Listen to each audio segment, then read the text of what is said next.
Hello everyone. Hello YouTube. Um want to take this time to thank my 77 subscribers for subscribing and tuning in to my channel. It means a lot to me and it motivates me to just do more videos. Um I promise like in the future that I will do, you know, other videos besides gardening and things like that. But this particular video today is about my daughter Zenzele, because I did a video on my son. Um, so it's only right to do one on my little girl. She is so special to me. And I just kind of want to like tell her story, from a mother's perspective. And by the way, she has her own YouTube channel, and that is Zenzele Hopper, Zenzele space Hopper. Please take the time to subscribe to her channel and to watch her videos. She's so brilliant. But yeah, let me just kind of get into it, because Zenzele is like a very old soul in an 8-year-old body. You know what I'm saying? Um, so like I just want to start from, I guess, the whole point of conception, which I ain't gonna go all into detail about, how it all happened, but either way, you know, one thing I'll say is that she was a planned pregnancy. It was our intentions to bring her forth, and um, I knew that she was going to be my last child. At one time, I used to want four boys and a girl, but as fate would have it, I would have two girls and a boy, which is fine. And I'm done. I mean, I'm completely done. And one of the reasons why I gave her um, a name with a Z in it is to represent that she will be the last born from me. So, like I said, her pregnancy or her conception or her existence was something that was planned. Well, I, at least I can only speak for myself, because her father's missing in action. But that's for a whole nother story. But either way, I never sometimes you get more than what you bargain for, and that be the case with her. And her whole life and existence is truly a blessing to our family. She's a wonderful addition to our family. So, um, prior to getting pregnant with her, I was pregnant with a child, and I ended up miscarrying. That child was in like an ectopic pregnancy, and I had to have surgery to have the pregnancy removed from my tubes. And the doctor had asked me if I wanted to, you know, did I want my fallopian tube removed? And I was like, hell no. That was really my response, like, hell no. And I know this may sound unbelievable, but when you are in tune with yourself and your body, you know things. And the egg that became her came from my left side. And this is also where the ectopic pregnancy occurred. Again, I had to have surgery to have it removed, and as a result, scar tissue was left. And when I got pregnant with her, I was so worried, like, I don't want to lose this baby. I was really scared. And then I remember the doctor gave me confirmation that he was like, "Nah, you ain't got nothing to worry about. She's gonna be a healthy baby." Well, we didn't know if it was a girl or a boy at the time, but don't worry. That's what he said. So as a result, I did not worry. And you guys, like, I don't know if you know the whole process of pregnancy. You got ovaries, fallopian tube, uterus, vagina. Okay. So pregnancy occurs when an egg is released from your ovaries and it travels to the fallopian tube, and the sperm swims up to the fallopian tube, and this is where the whole fertilization process happens in the tube. And so um anyway, a few weeks after conception, I knew that I was pregnant. I kind of felt it in my soul, but I went to the doctor and it confirmed that I was pregnant, and I was pretty happy about it. And probably about a week, I don't know. The story, okay. So one night I woke up in excruciating pain. Like the pain was so unbearable to the point that I fainted. Like I got up and I kind of wandered around in my bed because it just woke me up abruptly out of my sleep. And I honestly walked to my oldest daughter's room and just fell out, like fainted and fell on the bed because I was just in that much pain. And so I was thinking that I was experiencing a miscarriage. I was very, very scared. So the next morning I got up and I went to the doctor and I'm like, look, I think I'm having a miscarriage. There's no blood or anything like that, but I felt something last night and I don't know what it was. And so I need an ultrasound, and that's exactly what they gave me. And to my surprise,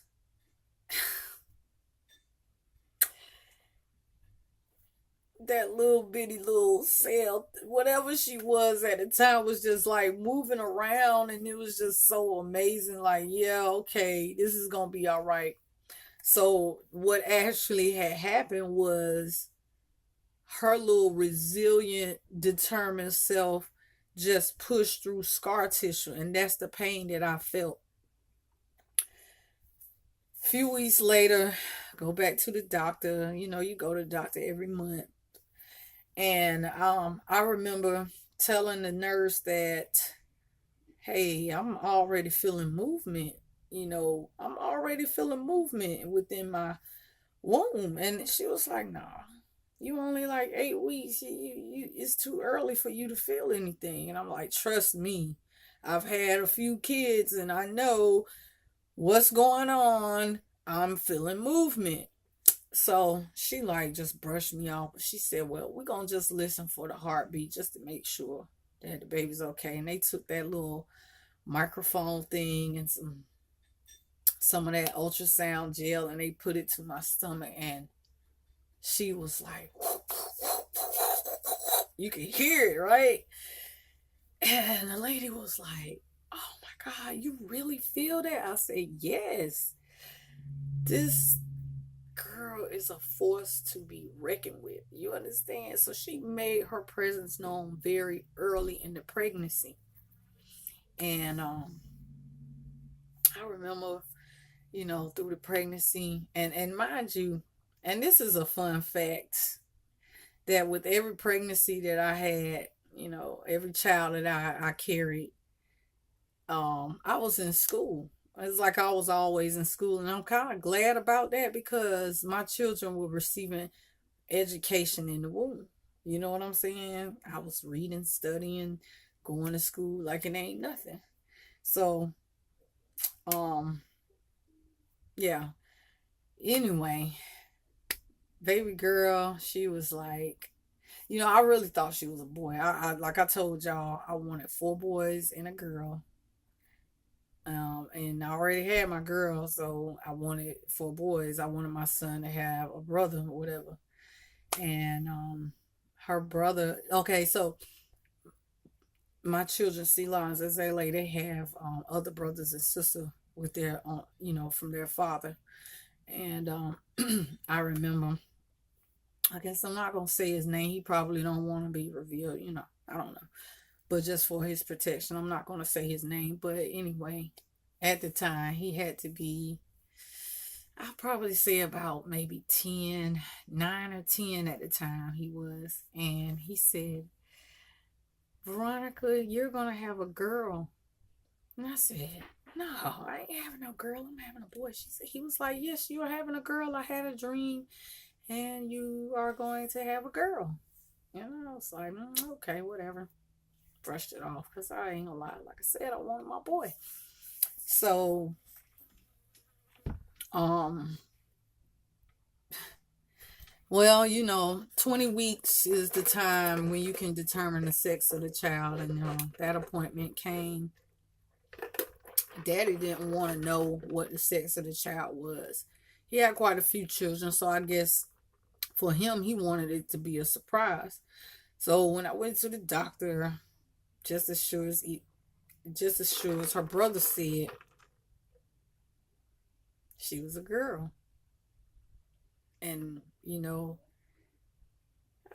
ain't gonna lie, I had a little slight tinge of disappointment, but I was happy that I was having a girl at the same time. Like, okay, I can do her hair and things like that, I just eventually accepted and grown to love her. And I remember, always, getting up every morning, going to school, going to work.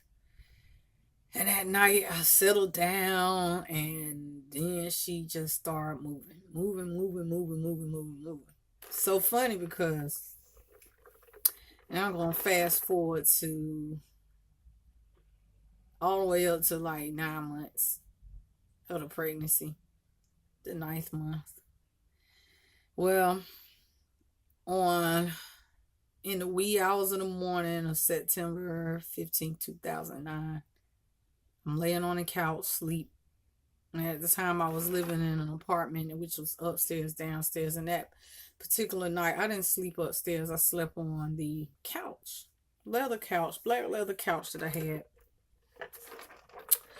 And I was sleeping. All of a sudden, I felt a gush between my legs, like, oh my God. I stood up and just, my water had broke. Water going everywhere. I'm like, oh my God. So I rushed upstairs, go take a bath, pack my little bag. Well, my bag was already packed, so I just grabbed my bag, called my mom, like, Mama, it's time. And, so her father wasn't present. I went by their house, and nobody answered the door, so we just rode on to the hospital. That was a real tripped out experience because when I got there, oh, hold on. Gotta rewind. Sorry. Okay, let me just tell this part. So during the 8th, 9th month, she was so heavy in my belly, and I was just like, okay, tired of being pregnant. I'm so tired of being pregnant. I just want to have this baby. So I used to walk. And the whole time I'm walking, I'm trying to figure out a name for her. Well, see, the name, okay, so anytime I name my children, this baby particular, I wanted to give her a name that had meaning to it. And this don't even rewind a little bit further back, close to the end of the pregnancy. I had this god sister, and I'm like, look, I need your help. We need to come up with a name for the baby. So and I'm so deep into the Yoruba spiritual tradition, the African centered tradition, and as it goes in tradition, you give a child its name. Well, see, there's a whole ceremony that's held, and you give the baby the name on the 9th day of their birth. Well, I didn't have any priest or priestess to do that, so I did it my way. And my way was, I sat down, I burned a candle, I prayed, and me and my god sister, we just went through a list of names, and she just started naming names, and then finally she was like, Zenzele means she will do it herself, Now back to the situation where I was walking and walking. I was walking and thinking, trying to come up with a name, and I wanted my child's name to mean against all odds she perseveres. Why is this thing not charging? Oh, okay. So yeah, against all odds, she perseveres is what I wanted her name to mean, because being that I had the miscarriage and all that, and then she came through all that, she persevered. I wanted her name to have that meaning, but either way, I couldn't find a name to match that. I couldn't find a language that with the word perseverance. I didn't, So long story short, we chose the name Zenzele. One, like I said, I wanted, because she's the last child, I wanted her to have a name with a Z in it, and that was just perfect. Like, and the name Zenzele, her whole name is Zenzele Abiona Hopper. The context, her whole name besides the last name, it's like a statement. And really, Abiona is a Yoruba word for born on the road. And Zenzele means she will do it herself. So even though I chose her first name to be Zenzele, the meaning of her name was meant that she was born on the road, not actual road, but basically born on her path to do it herself, not by herself, but meaning that she takes the initiative to do it herself. And when I tell y'all, that child truly lives up to her name. She really truly lives up to her name. That's why it is so important when you name a child, that child name, like, really, when you name children, it really supposed to have a meaning. But we have been so far removed from our cultures and traditions. This cat's chasing a fly, so if you hear noise, that's what's going on. But I could just say, as black people, we have been so far removed from our traditions and our ancestral practices that a lot of times we give a child a name based on how the name sounds, but really a child is supposed to be named with a meaning. And according to Yoruba tradition, it's really not the mother or the father that names the child. It's the priest or the godparent that names the child. It's like divination is done, performed. And again, for the 9 days till the name till the child has his name. Okay, so a child in the Yoruba tradition is considered to be an ancestor return. And really, if you look at it, it's all across the board. We are like recycled souls. We come back. And so, and what usually happens is that the child's true name is whispered in the child's ear from birth, and then the name is given to the child. You know what I'm saying? Sometimes a child is named by the day of the week that it was born. It could be a situation or an aspect or something that happens during the time the child is born, and that's usually how a child is named. But I chose the name Zenzele because, again, she would do it herself, and I like that, and I just love that. And then she was just so resilient, and her presence was so strong in the womb. So yeah, now I gave birth to her roughly about maybe 1 o'clock in the afternoon on September 15, 2009. And yo, I'm gonna tell.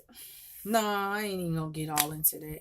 But let me just say this: when that baby, first of all, I didn't take any type of I didn't do the epidural. I didn't do none of that. I told my doctor, listen, we're gonna do this my way. And my way was, I'm getting on my knees and I'm gonna listen to my body.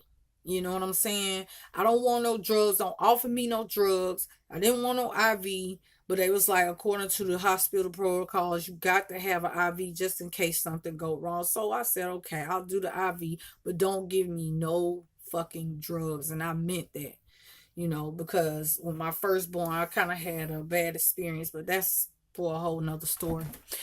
But long story short, the doctor respected my wishes, and I'm telling you guys, the labor, it was somewhat short because I didn't start having contractions and things when my water broke. It was like when I got to the hospital, and then, she started coming down, and I started dilating and all that stuff. And the pain, oh my God, I didn't care. I'm having my baby natural because I be damn if my child come in the world delirious off of drugs and not aware. I want my children come in this world aware and just like, in tune to what's going on.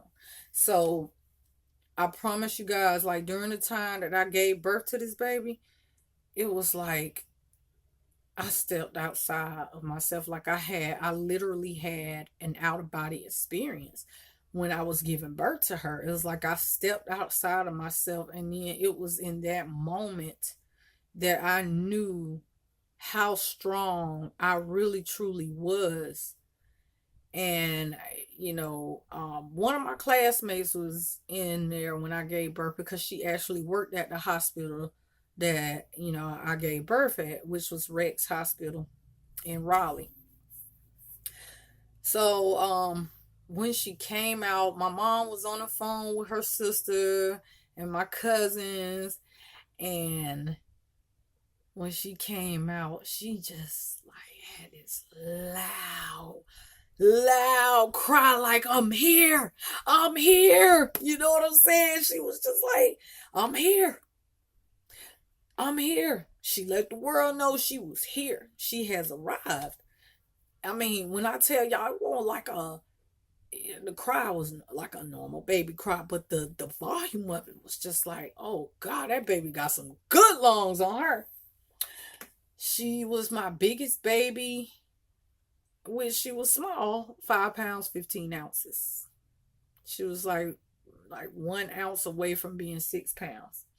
But anyway, she was a joy to my life, and me and my mama, we cried, and I immediately lashed her on to my breast, and good God Almighty, let me tell you, I breastfed all my children, and with her, like, yo, her suction was so strong that my nipples were cracking and bleeding and things like that. Like, it was a struggle at first, but eventually, everything broke in, and I had a breast pump, and everything worked out. But it was something that I wanted to say about during the time of my pregnancy. Oh yeah, when I was pregnant with this child, I would have the most vivid dreams. Like, it was as if I could smell, taste, hear. All I had, like, all my five senses, and everything was amplified. These dreams that I would have. So I knew that this was just not no ordinary child that I was carrying in me. But anyway, when she was born and everything, she was just so little and beautiful.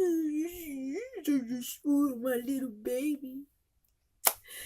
And oh yeah, and the whole time I was pregnant, my son was so close to me. He used to lay on my belly and go to sleep on it, and then just like listen and talk to it and everything. And like their bond is like this to this day. They are thick as thieves. They are inseparable. And they got the same mom, the same father. And so they share like this bond. They really truly do. They got this bond. But moving forward, just some things. When this baby, she won't even 6 months. She was like 3 or 4 months. And I had got her this like little, it's not a walker. It was made kind of like a walker, but it wasn't mobile. It was just like a standstill thing, but it could like rock back and forth and around and things like that. And it had all these little different activities. And this is the part where I wish that I was so advanced with making YouTube videos that I can just add a clip so you guys can see, because I got the clip. I just don't know how to um insert it into the video that I'm making right now. But let me tell y'all something. That baby at that early age, like I said, she won't even 6 months old. She won't sitting up or nothing, but I put her in this thing and she was like so observant, so in tune. Like she would like know how to roll the thing, and then she would look over and she would try to do it. Was like her awareness was just amazing. And I remember, after her being born, she probably was like a couple of days old, and this baby was like literally frustrated. She was frustrated because it was like her, like she had an awareness of an old person, but she was born into this little bitty baby body, and she could not like, she couldn't, she couldn't articulate things. She couldn't move her hands like she want to because her hand would fling that way, and she just get frustrated. She won't cry. She just like attitude, like making noises and stuff like that. So just needless to say, from the moment, like she's just very aware. And um I remember, during the whole time she was a baby, she was all our baby. She's very particular about who she dealt with. It was just certain people she didn't fuck with. Like she was aware, like, look, I don't like your energy. Still like that to this day. I don't like your energy. I don't like your energy. Okay, you cool. No, I don't like you. Yeah. So for a long time, it was just like she only dealt with a select few people. She didn't really deal with a lot of people. She had to warm up to people. Like she didn't really deal with a lot of people in my extended family and stuff like that. She had to like, eventually warm up to them when she got a little older.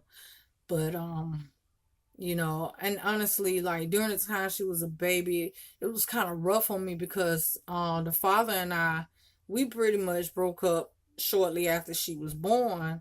And it's just real hard for me. And I remember feeling like I was like a ball and chain to my baby. But I tell you, the time that I was unemployed and just at home with her, it was so well worth it, because like I would teach her things and I would read to her, and I would teach her her alphabets, and I would teach her things that she just would catch on so fast.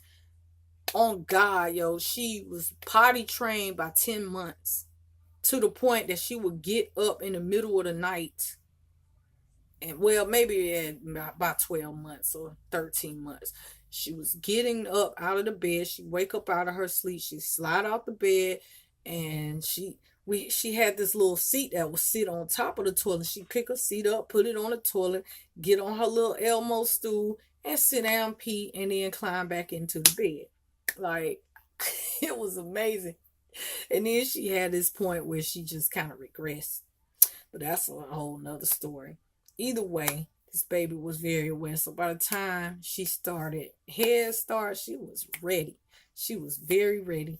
And she, I remember the first day of school. And it was so heartbreaking for me because that was my baby. I had her with me from A1 day one. She didn't go to daycares and things like that. So for her to go, it was very heartbreaking to me. And this was the first thing she said when we got there. Okay, mama, you can leave now. I'm okay. I'm ready to go to school. And I said, okay, baby, you sure you're okay? I kind of stuck around everything. My heart was breaking. And I got in that car and I just sobbed like a baby, like, oh. But at the same time, I was happy because I went back to work and stuff. But well, okay, so she was reading before she started school, like really good reading. She knew how to read and everything. And her memory, just even to this day, her memory is so good. I remember when we first moved out here to Eastern North Carolina, because we lived in Raleigh for so long. And when we moved here, I was still trying to figure my way out and trying to figure my way around here. And we had some stuff in storage when we first moved because we was living in a 1 bedroom apartment when we moved here. And you know, still trying to figure out my way. Do you know that this child, she was like, well, Mom, you turn right here. Okay, you turn this way, you turn left, you turn right, and she got us to the storage place. Like, I was just so amazed. Like, who is this child? Matter of fact, when she was born, I said, who are you? Who are you? Like, it was just amazing. All throughout school, and I posted it on my Facebook page, which I don't have anymore. But like, she always gets awards all the time, all the time. Most outstanding in reading, most outstanding in writing, math awards. She's just very smart. A teacher came to me and said, "This girl, I never seen a child this smart because she's not just second grade smart. She's intellectually very smart. She reads between the lines. She gets things."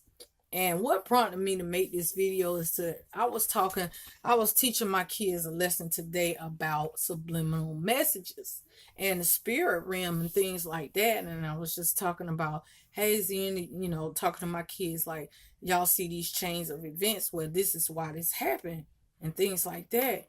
And this child just like sit here and broke down everything to me like, who are you?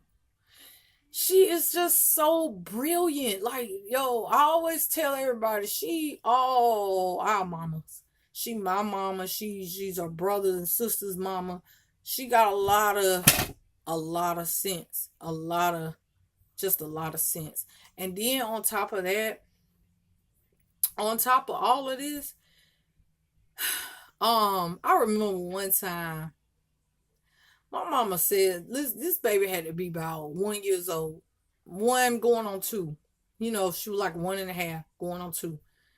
And we was at a family member's house and